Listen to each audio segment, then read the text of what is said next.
मधून मी दीपक कोटेकर। जवळजवळ 1 महिना 3 दिवसापूर्वी आपण टॉप 10 महाराष्ट्र न्यूज चॅनलच्या वतीने एक बातमी दाखवली होती 7 सी रिसॉर्ट संदर्भातील। आज आपण जर पाहिलं तर मेहर कुटुंबातील हे 11 सदस्य जे आज कारागृहातून मुक्त झालेले आहेत। यांचा नेमका दोष काय आहे तो यांना पण माहिती नाही। घटना कशी घडली ही सगळ्यांना माहिती आहे, परंतु ज्या प्रकारे ज्या पद्धतीने हे प्रकरण खुद्द मुख्यमंत्र्यांनी हाताळला, एकीकडे हे 11 सदस्य तुरुंगात रवानगी पाठवली यांच्याने, दुसरीकडे जर पाहिला तर आज या सगळ्या महिला आहेत। कारण आज यांनी जो लढा दिलेला आहे तुमच्यासाठी, खरंच गेल्या जन्मी तुम्ही काहीतरी पुण्य केलं होतात म्हणून तुम्हाला अशा आया बहिणी आणि बायका मिळाल्या। खरंच तुमचं खूप खूप धन्यवाद। कारण हा लढा जो तुम्ही जिंकलेला आहे, हा लढा तुम्ही स्वतःच्या स्वकर्तृत्वाने जिंकलेला आहे। कारण ज्या वेळेला परिवारावरती दुःख कोसळतो त्यावेळेला आपण कुठे ना कुठेतरी हाताश निराश होतो। तुम्ही तसं न होता एक लढा दिला। जाणून घेऊया आता सध्या मेहर कुटुंबांची काय भूमिका आहे। ताई, आता तुमचं काय मागणं आहे? कारण कुठेतरी आता जे 11 सदस्य ज्याची तुम्ही डोळ्यात पाणी घालून वाट पाहत होतात, आज जे तुमच्याकडे आलात, तुम्ही तुमच्या मनामध्ये एक खदखद होती ती तुम्ही व्यक्त देखील केली। आता पुढची भूमिका काय आहे तुमची?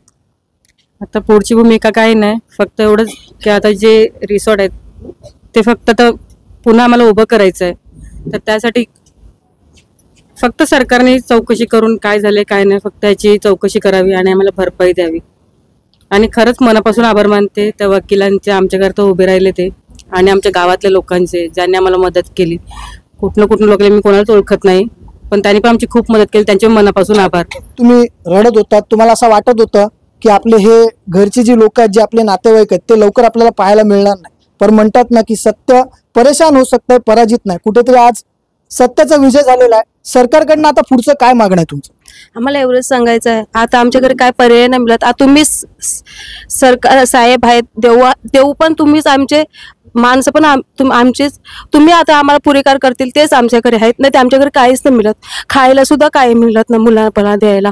मग आम्ही कुठे जाणार? तुम्ही करतील तेच आमचं रेसॉर्ट उभी होती, त्याच्यावर आम्ही मुलं बाळ काय काय घेऊन खातील एवढंच।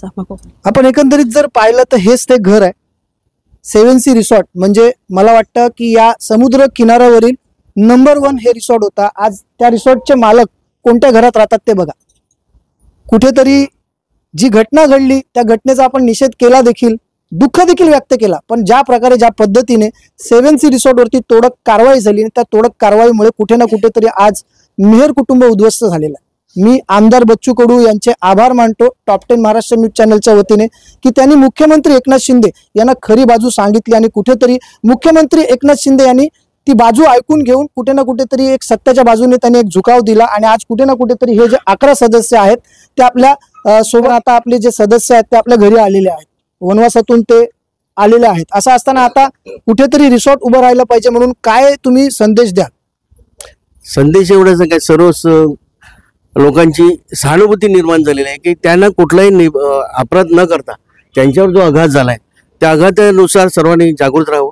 आणि मी माझ्या समाजातील करून इतर आजूबाजूच्या समाजातील लोकांना की जेणेकरून तुम्हाला जेवढं मदत करता येईल तेवढं करावं आणि चांगल्या पद्धतीने होईल आणि ते परत पुनरुपी व्यवसायाला लागतील असं आपल्याला वाटतं। तुम्ही मागे बच्चू कडूंचं खरोखरच त्यांचे आभार, तर त्यांनी जे केलेलं, त्याचबरोबर आमचे आपा आमदार आज 1 महिना झाला जवळजवळ दिगंबर देसाई आणि फर्गोस म्हणून असे वकील, आणि त्याच पद्धतीने त्यांच्याबरोबर टीमवर पूर्ण 1 महिना त्यांच्याबरोबर 2 गाड्या स्वतःच्या खर्चाने त्यांनी आम्हाला सहकार्य केलेलं आहे।